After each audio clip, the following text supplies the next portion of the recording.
Part 3 on stress in leadership, literally changing our DNA. So in part 1, I told you about what happens inside, a quick snapshot of inside our bodies, what happens when we stay in this and remain in this kind of state of stress.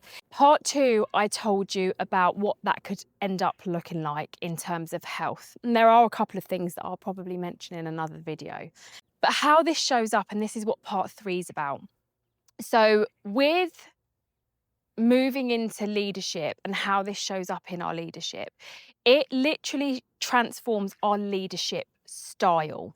And when we transform our leadership style and how that then goes across to our staff, that impacts the environment. And then it kind of like you're creating this space that your body is accustomed to sitting in, that environment. So your body's like, okay, so if we're stressed, we need to now create an environment around that stress.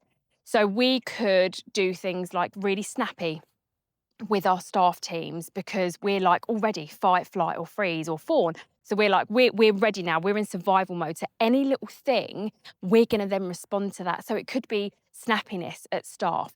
That could be shutting down completely, procrastination, because our body's like, this is how I'm going to respond now. I'm just going to procrastinate because everything is now scaring me. And you're not realizing it. And that's the danger of this, because what happens is we end up leaving it till it's too late before we make the changes. And then it takes years for us to make the changes, but we can change. And what I want you to stay tuned for is how we can change that moving forward.